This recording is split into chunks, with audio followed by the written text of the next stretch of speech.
UDC. Hi, my name is Jenny Wolfe, Solutions Engineer at UDC.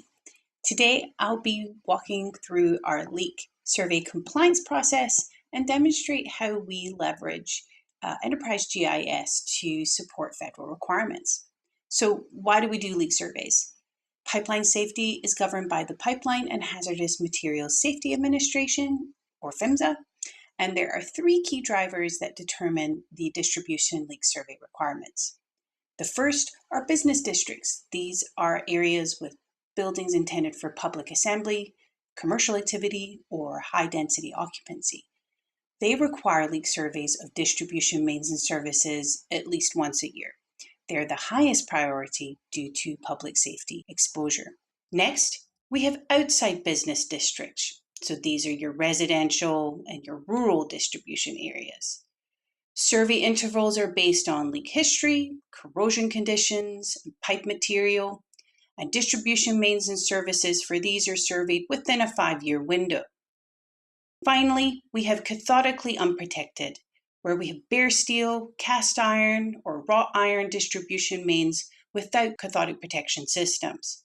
Surveys are conducted once every 3 years and are prioritized for replacement programs due to their elevated risk profile. Non-compliance isn't just a regulatory risk. It carries civil penalties and, most importantly, puts our communities at risk. So how does the process actually work? Surveys are scheduled based on compliance intervals tied to regulatory requirements. Each asset has a compliance date, the deadline by which the next survey has to be completed. Before each survey, technicians calibrate their leak detection equipment, which is then documented for regulatory compliance. Technicians are dispatched with mobile devices to walk pipeline routes. They have GPS tracking validation, and equipment reading is captured. Any indication is investigated to confirm presence of a leak. Confirmed leaks are classified by grade. Grade 1, immediate hazard. It requires an immediate repair. Grade 2 is a scheduled repair. It's not immediately hazardous, but it requires action. Grade 3, monitor. It's non-hazardous at the time of detection. Leaks are then repaired based on the grade, and then technicians verify the leak has been eliminated with a resurvey. All survey record findings are documented and maintained per Part 192 and submitted annually to PHMSA. This is where Enterprise GIS transforms paper-based compliance headache into streamlined auditable workflow. Our architecture has 4 layers.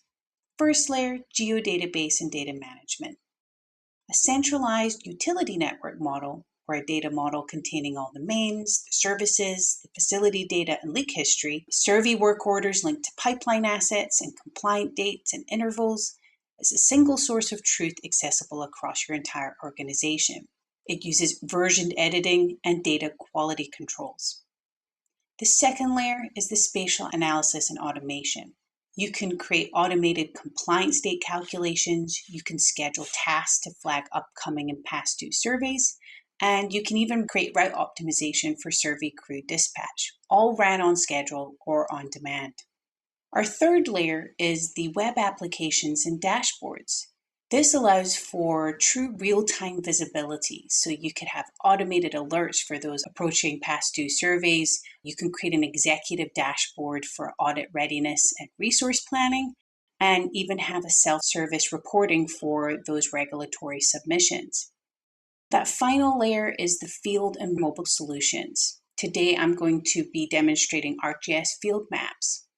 Technicians receive assigned surveys to their mobile devices, and then you can have offline capability for those areas with poor connectivity, GPS tracking, photo capture, and then you can have your automated forms so you can capture required fields and then ensure that there's no missed data. The result, we've moved from spreadsheets and paper forms to a connected system where scheduling is automated based on compliance intervals, field data flows directly into our system of record, and compliance status is visible in real time, not discovered during audits. So we've covered the regulatory requirements, outlined the architecture and technical approach. Now, let me show you how the connected enterprise environment actually works in practice and meets those standards. Let's dive in. This is the compliance status dashboard, and it's the first thing our compliance manager sees every morning. Right across the top, 4 numbers that tell you the health of your entire leak survey program in about 2 seconds. Total compliance rate, it's about 0.5%. We're still early in the year. Active surveys in progress right now, 344. Past due surveys, we've got 5, and we need to deal with those. And surveys due within 30 days, we've got 12 coming up. That's your early warning. Below that, 2 charts. On the left, surveys and compliance by survey type. I can see exactly where we stand for our business district surveys, outside business district, and cathodically unprotected lines and leak-prone pipe. At a glance, I can tell that our distribution atmospheric surveys are solid, but we've got our distribution area surveys still to go. On the right, surveys completed by month over the last 12 months. This is our production trend line. It tells me whether we're keeping pace or falling behind. And I can see we typically have a dip in the months of August and October, probably weather related, but we have an uptick in May and September, so we just need to prepare for that. Now here's where it gets actionable. The first table, past due surveys. We have 5 surveys are overdue, and I can see exactly what type of surveys those are, how many days past due the oldest is, and the severity. Every one of these is flagged as critical. That survey that's 16 days past due, that's been escalated. Our coordinator knows about it. It's an access issue with a construction site, and it's been scheduled for this week. The point is, nothing hides in this system. If a survey is overdue, it's red, it's critical, and someone is accountable. Beside that, the upcoming surveys table. Everything due within the next 30 days. We have 12 surveys, and I can see the survey type, the due date, and the current status. A couple of them have already been assigned, however the rest are unassigned. Those are the ones I need to act on today. I'm going to go ahead and select this one right here. It's due within a couple weeks, it's not yet assigned, and we'll go ahead and get that dispatched. Next morning, our survey coordinator opens the dispatch app. They know they've got 4 crews available today. We can see all unassigned work orders and filter them, in this case, just to see those that are past due. I see this one that is past due and is unassigned, so I'm going to assign this work order to Jenny Wolfe, who is available today. I also want to assign her the survey we determined in the compliance status dashboard. I will find that survey by work order ID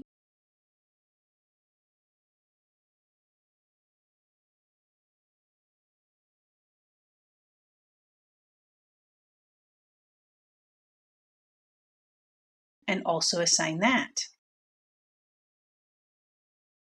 The coordinator can use different filters to find specific work orders, find specific work orders for crews that are available.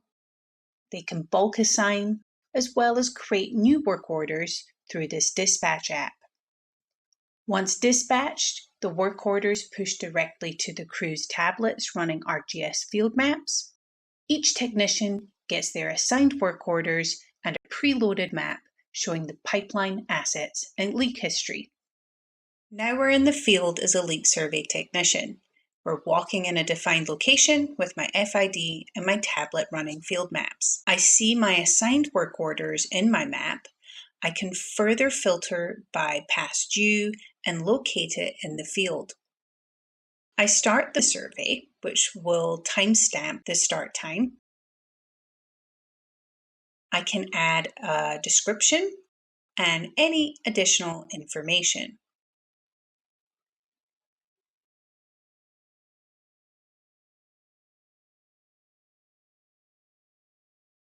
I can attach photos or take photos in the field, and once I'm done, I can finish, which will timestamp the end time and change the status to completed and remove from my list. Then I can move on to the next one. I can also pick up an unassigned work order if I want to, since I'm close. And I notice, while I'm performing this survey, I have located a leak in the field. So once I've started my survey and timestamped that start time, I can record the leak. The app can auto-populate GPS coordinates. It can pull in pipe information straight from the geodatabase. And I can define details about the leak.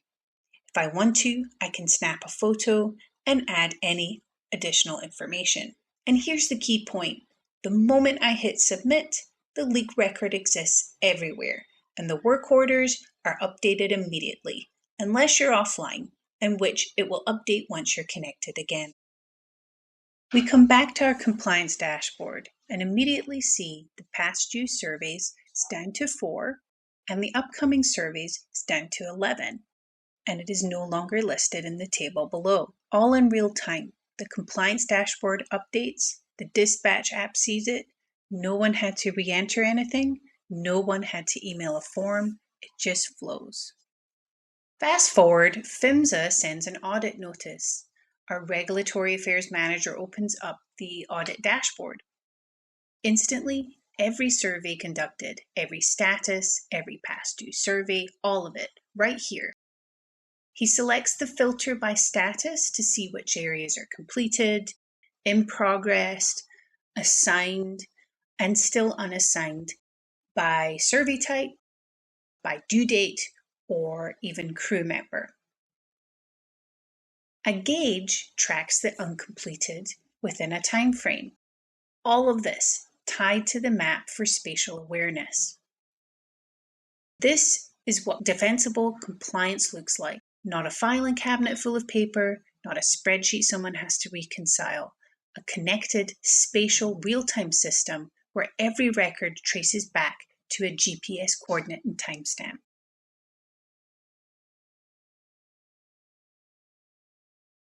The GIS handles your district classification and survey scheduling automatically. Dashboards track your intervals so nothing goes overdue. Crews collect GPS verified data in the field that syncs straight into a single leak database. No paper, no rekeying. When PHMSA reporting comes around, the data is already there, accurate and audit ready. And grade 1 leaks trigger immediate alerts for emergency response. One connected system and your organization is compliant with PHMSA requirements. That's the power of a geospatial approach to leak management. It doesn't have to be a custom-built solution. It's your existing GIS platform configured to solve one of the most critical operational challenges in gas distribution, keeping your leak survey program compliant, efficient, and defensible.